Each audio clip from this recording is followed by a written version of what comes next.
ഇന്നത്തെ വീഡിയോയിലോട്ട് എല്ലാവർക്കും സ്വാഗതം. ഈ വീഡിയോ എന്ന് പറയുന്നത് നമ്മൾ ശനിയാഴ്ചയാണ് മല്ലിവിത്തും ഉലുവയുടെ വിത്തുമൊക്കെ പാകിയത്. ചട്ടിയിൽ മണ്ണെടുത്തിട്ട് വിച്ചൂട്ടനും ദേവൂട്ടനൊക്കെ പാകിയത്. അപ്പോൾ അതിൻ്റെ ബാക്കി കാര്യങ്ങളൊക്കെ കാണിക്കുന്നതാണ്. ഞായറാഴ്ച ആയപ്പോൾ തന്നെ ആ മുളപ്പൊക്കെ ഇങ്ങനെ വെളിയിലേക്ക് വന്നു കേട്ടോ.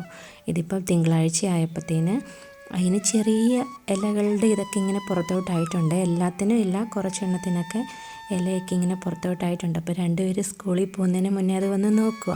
ഞാൻ ഓർത്ത് ശരിക്കും രണ്ടുപേരും അടി പിടിക്കുന്നു. കാരണം ഉലുവ കിളിർത്ത് തുടങ്ങി, പക്ഷേ മല്ലി കിളിർക്കാൻ ലേറ്റ് ആകുമല്ലോ. അതുമാത്രമല്ല, ആ മല്ലി വിത്തും ചട്ടിയും എങ്ങനെയാണെന്നറിയില്ല മറിഞ്ഞു കിടക്കുമായിരുന്നു. പിന്നെ ഞാനതെല്ലാം അവിടെ നിന്ന് വാരി ആ ചട്ടിയിലേക്ക് ഇടുമായിരുന്നു. അതുകൊണ്ട് ഒരുപാട് ആഴത്തിൽ പോയോ എങ്ങനെയാണെന്നൊന്നും അറിയത്തില്ല. ഒരാഴ്ച എന്തായാലും വെയിറ്റ് ചെയ്ത് നോക്കാം കിളിർക്കോ ഇല്ലയോ എന്നൊക്കെ ഉള്ളത്. ഇത് ഇത്രയായിട്ടുണ്ട് കേട്ടോ. ആ പച്ച കളറ് കണ്ടോ, ഇലയൊക്കെ ഇങ്ങനെ പുറത്തേക്ക് വന്ന് നിൽപ്പുണ്ട് കേട്ടോ. ചിലതിനൊക്കെ നല്ല രസമായിട്ട് തന്നെ നിൽപ്പുണ്ട്. ഒക്കെ പിടിച്ചാൽ മതിയായിരുന്നു, എല്ലാം കിട്ടണമെന്നില്ലല്ലോ. എന്തായാലും അവരിട്ടിട്ട് അത് കിളിർത്ത് കാണുമ്പോൾ അവർക്കും ഒരു സന്തോഷമല്ലേ.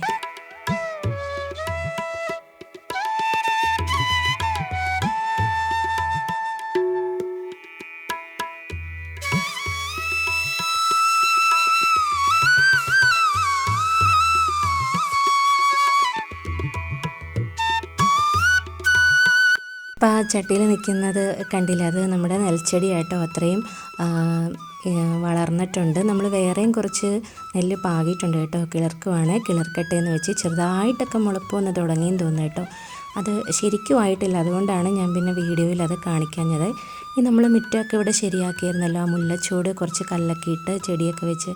അപ്പോൾ അതൊക്കെ നമ്മൾ അങ്ങനെ തന്നെ നന്നായിട്ട് നോക്കുന്നുണ്ടോ എന്ന് കാണിച്ച കേട്ടോ. പിന്നെ ആ മിറ്റിലൊക്കെ ഇട്ട് ആ ഭാഗവും നമ്മൾ അവിടുത്തെ ബോർഡർ ഗ്രാസും ഒക്കെ റെഡിയായിട്ട് വന്നിട്ടുണ്ട്, കുറച്ച് തിക്കായിട്ടുണ്ട്. ഈ ഒരു ഭാഗത്താണ് നമ്മൾ നിലക്കടല ഇട്ടത് കേട്ടോ. നിലക്കടല പാകിയത്. അതുപോലെ തന്നെ കുറച്ച് ഉള്ളിയും നട്ടിട്ടുണ്ട്. ഉള്ളിയെന്ന് വെച്ചാൽ പഴകിയ ഉള്ളി കേട്ടോ. കുറച്ച് പഴയ ഉള്ളിയൊക്കെ ഇരുന്നത് ഇതിൻ്റെ ഇടവഴിയൊക്കെ ഇങ്ങനെ കുത്തി വെച്ചിട്ടുണ്ട് കേട്ടോ. കിളിർക്കുവാണെങ്കിൽ കിളിർക്കട്ടെ എന്ന് വെച്ച്.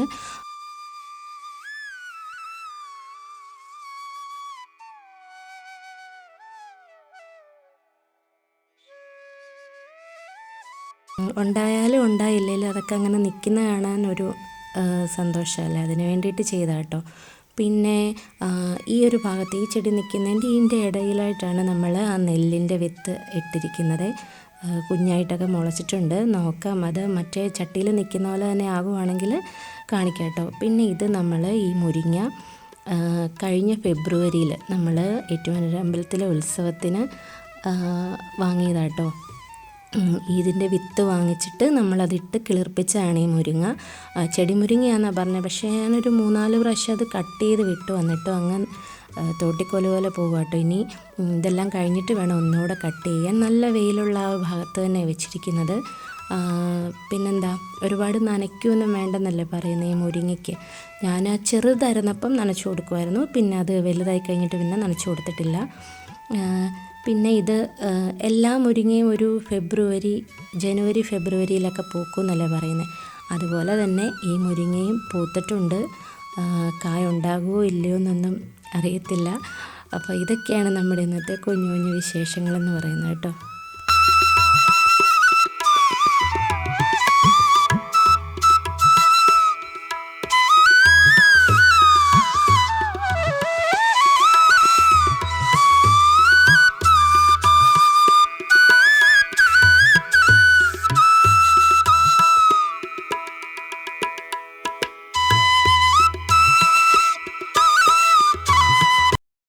വീഡിയോസൊക്കെ ഇഷ്ടമാകുന്നുണ്ടെങ്കിൽ ലൈക്ക് ചെയ്യാനും കമൻറ്റ് ചെയ്യാനും അതുപോലെ തന്നെ ചാനൽ സബ്സ്ക്രൈബ് ചെയ്യാനും ഒന്നും മറക്കല്ലേ. മറ്റൊരു നല്ല വീഡിയോയിലൂടെ നമുക്ക് വീണ്ടും കാണാം.